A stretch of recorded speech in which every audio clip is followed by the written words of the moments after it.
Vamos agora para a nossa seção 3. Nessa seção, vamos lá, seção 3.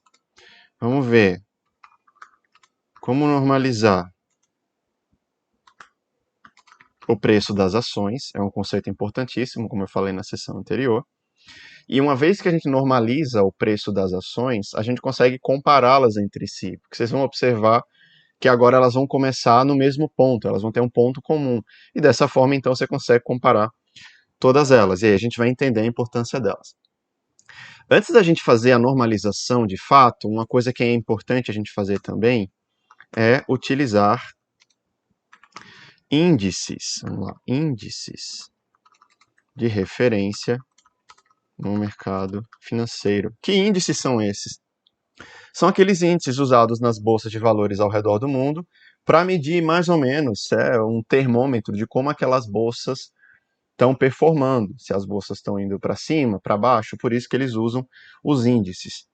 Na nossa bolsa, o índice utilizado, né, o mais famoso, obviamente, é o IBOV, e eu uso bastante também, né, na bolsa americana, a gente tem o S&P 500, que já vou mostrar para vocês como pegar. Para pegar esses índices, é tranquilo, a gente vai seguir aqui o mesmo raciocínio que a gente usou para pegar as ações lá em cima. Então eu vou pegar aqui a mesma fórmula, essencialmente, a gente não precisa mudar nada. Colocar aqui. Só que ao invés de usar um ticker de uma ação, eu vou usar o ticker de um índice. Em nosso caso, como a gente quer o ticker, né, do IBOV, o ticker é esse aqui, BVSP. Data de início já definimos, data de fim já definimos também. O benchmark continua sendo o próprio BVSP, tá, pessoal? Porque aqui a gente está tratando do mercado brasileiro, então o benchmark tem que ser o mesmo. Então, se a gente executar isso daqui, aparentemente deu certo, temos dados, salvou aqui, na verdade, qual o nome? Eu errei aqui, né? Eu deixei o dados ação aqui, vamos tirar isso daqui. Agora sim, agora eu posso executar. IBOV, perfeito, temos então, como a gente já viu anteriormente, ele sempre nos dá uma lista, né, com 2 data frames, no caso eu só preciso do segundo. Então vou fazer assim, IBOV é igual o próprio IBOV, e eu quero esse data frame aqui, eu não quero os dois. Vamos ver se deu certo. Perfeito, então eu tenho as datas desde 2016 até 2020, bacana. E a gente tem aqui as variações do nosso IBOV. Vamos usar o mesmo raciocínio para o S&P 500. Qual é que é a diferença, pessoal? É que aqui o ticker é diferente, tá? Aqui é GSPC. Opa! E reparem que eu vou usar o próprio ticker do S&P 500 como benchmark. Por quê? Porque agora eu estou olhando para o mercado americano. Eu já não vou usar mais o índice brasileiro como referência. Então, para isso, eu tenho que trocar pelo S&P 500. Então, se eu executar isso daqui, eu vou ter, que nem o IBOV, eu vou ter uma lista com 2 data frames também. Vamos dar uma averiguada. Uma lista com 2 data frames, DF Control, DF Tickers, eu quero só o segundo. Então eu vou mudar isso daqui. E aí sim, temos 1.207 observações com 10 variáveis. Temos aquele começando em 2016 e indo até 16 de outubro. Tá, pessoal? Então, beleza, já temos tanto o IBOV quanto o S&P 500. Agora a gente vai fazer uma transformação parecida com o que a gente fez com as ações lá atrás. Lembram que do data frame inteiro das ações eu trouxe apenas a coluna 6 e a coluna 7, que eram as colunas que tinham a data e a coluna que tinha o preço ajustado, respectivamente. Então, dessa mesma forma, eu vou trazer apenas essas colunas, porque são as colunas que interessam. Antes disso, vamos só dar uma olhada aqui no formato do IBOV. Temos Reference Date, temos Price Adjusted. O que é que eu vou fazer agora? Eu acho que é válido, coluna 6 e coluna 7, é válido a gente mudar os nomes, porque como a gente vai juntar com o data frame que a gente fez anteriormente, é interessante que tenha um nome muito claro depois, para que a gente não se confunda. Então eu vou colocar call names de IBOV para a coluna 6 é data, minto, é IBOV, né? E para a coluna 7 é a própria data. Isso vai facilitar o meu entendimento depois quando eu cruzar com outras bases. Então vamos ver como ficou. Então beleza, eu tenho o IBOV, aqui é o valor, mais uma vez, o valor do IBOV ajustado e a data. Perfeito, vou fazer algo parecido para o S&P 500. E aqui, na verdade, é SP 500. Perfeito. E agora o que é que a gente vai fazer? A gente vai selecionar apenas essas colunas, porque depois quando a gente for cruzar com os dados das ações, vai ser apenas isso, né, que a gente vai precisar. A data e o valor do próprio IBOV e o valor do S&P 500. Então eu vou fazer assim. IBOV vai ser o próprio IBOV e as colunas eu quero apenas a 7 e a 6. Então vamos ter esse formato aqui. Olha, quase que eu fecho o arquivo, não era para fechar. Então vamos lá, estamos aqui. SP 500. SP 500 aqui também. E aí temos apenas duas colunas, que são as colunas que interessam. E agora o que a gente precisa fazer, pessoal? Basicamente trazer, né, o IBOV e o S&P 500 e cruzar eles, né, com os dados das ações, aquele data frame que a gente montou. Vamos então primeiro fazer um novo data frame, fazer aqui um data frame IBOV SP 500, em que eu vou unir, né, esses dois que a gente acabou de criar, que é o IBOV e o SP 500. E eu quero que ele faça esse join, esse cruzamento pela coluna de data. Então, quantas colunas ele conseguiu? Ele manteve 1.164 observações, né? Então, perfeito, essa era a estrutura que a gente queria. A gente vai pegar agora esse data frame que acabamos de criar, a gente vai juntar esse data frame com o data frame de ações que criamos lá atrás, que é esse daqui, com as ações do IBOV. Então, eu vou chamar ele, vamos chamar de total, para facilitar nosso entendimento. Total é um merge de ação. Eu vou até começar, na verdade, com o próprio IBOV SP500, para ficar mais fácil da gente ver essas colunas no data frame. Ação, by, data, e esse vai ser aqui o nosso total. Conseguimos manter, então, 887 observações, né? Não veio todas as observações, provavelmente pelas razões que a gente já tinha visto antes. Então, observem que o IBOV está aqui, S&P 500 está aqui, e as outras ações do IBOV estão todas aqui. Agora, então, pessoal, é que a gente pode entrar na parte da normalização, porque agora a gente já tem os dados que a gente precisa, né? E o que a gente faz para normalizar? Como eu falei para vocês, a normalização ela é um conceito importante porque ela vai permitir que todos esses ativos eles comecem do mesmo lugar. Então, quando eu for analisá-los, eles vão ter o mesmo início, então eu vou poder analisar a rentabilidade deles todos juntos. Para normalizar, o que é que eu preciso fazer? Eu preciso que todos eles comecem do valor 1. Se eu quero que todos eles comecem do valor 1, vocês concordam comigo que eu preciso usar o valor inicial como referência, de tal forma que esse valor seja 1 para essa ação, por exemplo, esse valor aqui seja 1 para essa ação aqui, e assim sucessivamente. Então, como que eu posso fazer? Eu posso simplesmente dividir todos esses valores aqui, dessa ação, por exemplo, pelo primeiro valor. Vou pegar essa ação aqui, também, da mesma forma, vou dividir esses valores aqui pelo primeiro valor. Se eu fizer isso para todas as ações, eu vou normalizar todos esses preços. Vamos ver como fica? Em primeiro lugar, a gente precisa ver que a data não pode ser normalizada, né? A data não tem um formato de preço, não tem um formato numérico, e não faz sentido normalizar a data. Então, por enquanto, a gente deixa a data de fora.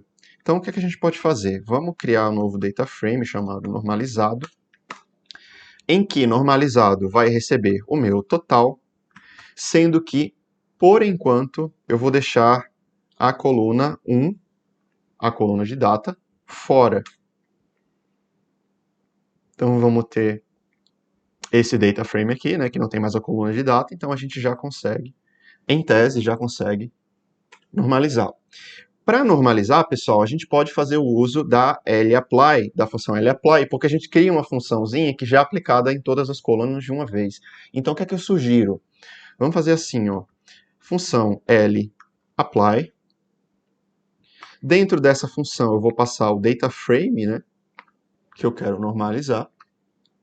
E aí eu crio uma função super simples, em que essa função, ela recebe um x, e o que é que ela faz? Ela divide esse x pelo primeiro elemento daquela coluna. Na verdade, ela pega, né, os valores de uma coluna e divide pelo valor inicial daquela coluna. Então, dessa forma, eu estaria normalizando. Aqui, só para me assegurar que isso aqui vai virar um data frame, que é o formato que eu quero, eu vou passar isso aqui dentro da função data frame. E aí eu posso chamar isso de, vamos chamar isso de novo total, para que a gente não se confunda com esse data frame aqui.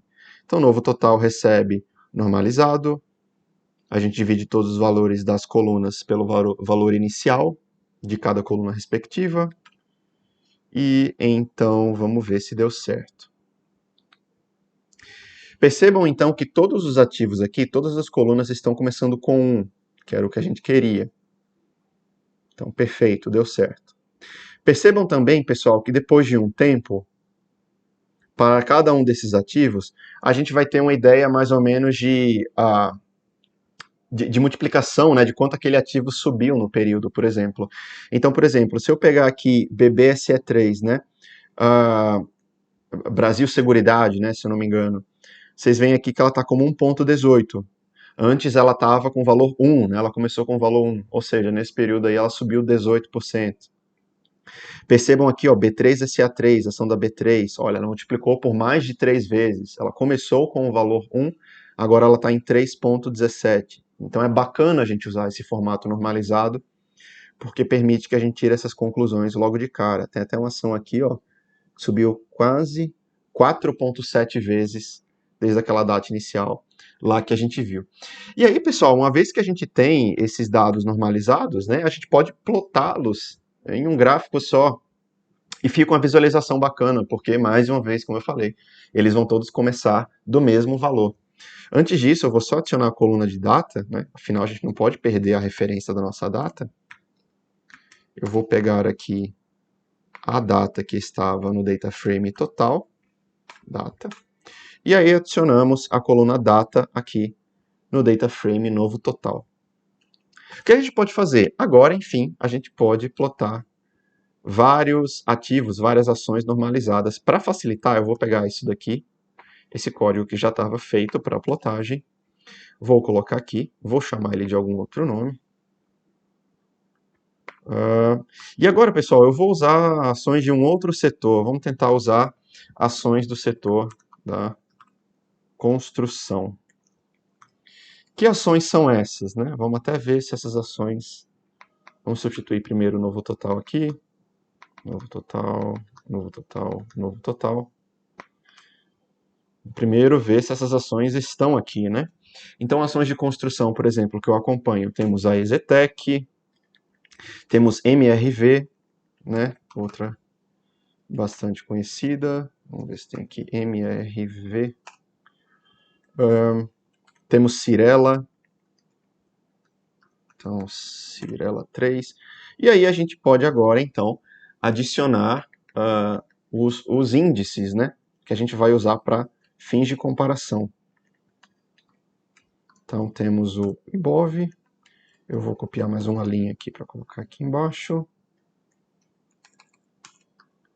S&P 500. E, naturalmente, não podemos esquecer de mudar, né, os rótulos. Então, esse aqui vai ser EZTEC,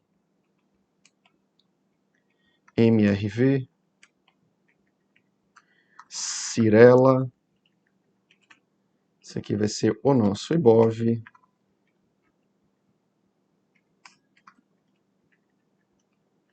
e aqui teremos o S&P 500.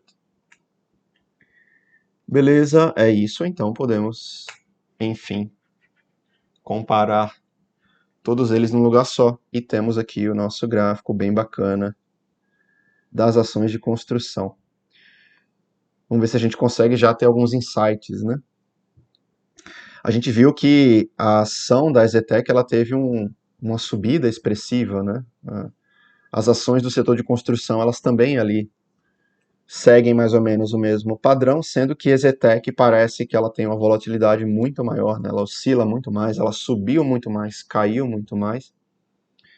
A Cyrela mais ou menos ali em segundo lugar, eles não conseguiram recuperar completamente os patamares de preço que tinham antes da pandemia. Mas o que é interessante ver, pessoal, se a gente pegar, por exemplo, o índice americano, que é o S&P 500, percebam que o S&P 500 ele fica praticamente esquecido, né? A gente mal consegue ver aqui o S&P 500, a rentabilidade dele, se a gente vê, comparada, né, com as oscilações que a gente tem no Brasil, é bem baixa, mas ele é muito mais estável, né? E aí talvez seja um insight interessante para vocês pensarem quando vocês estiverem analisando e compondo a carteira de vocês, o que é que vale a pena ter na carteira, né? Será que vocês conseguem, vamos dizer, suportar, né? Conseguem ter esses ativos aqui que tem essas grandes volatilidades, que sobem muito, mas eventualmente também sofrem muito? Ou vocês preferem ter algo como o S&P 500, por exemplo, que ele é muito mais suave, muito mais estável, né? Mas, ao mesmo tempo, percebam que ele teve uma rentabilidade bem menor nesse período. Depois, pessoal, ainda nessa sessão, eu queria mostrar para vocês, mais no próximo vídeo, né? Eu queria mostrar para vocês como que a gente pode modificar um pouco o formato desse data frame de forma a exibir todas as colunas num gráfico só. Obviamente que, como eu tinha falado para vocês, talvez não seja a opção mais factível de análise, né? Vai ter muita linha nesse gráfico, mas eu acho bacana que vocês tenham essa opção. Se um dia vocês quiserem, se um dia vocês precisarem, né? Se um dia vocês precisarem, vocês vão ter aí a opção de colocar todos esses ativos, todas essas linhas, num gráfico só.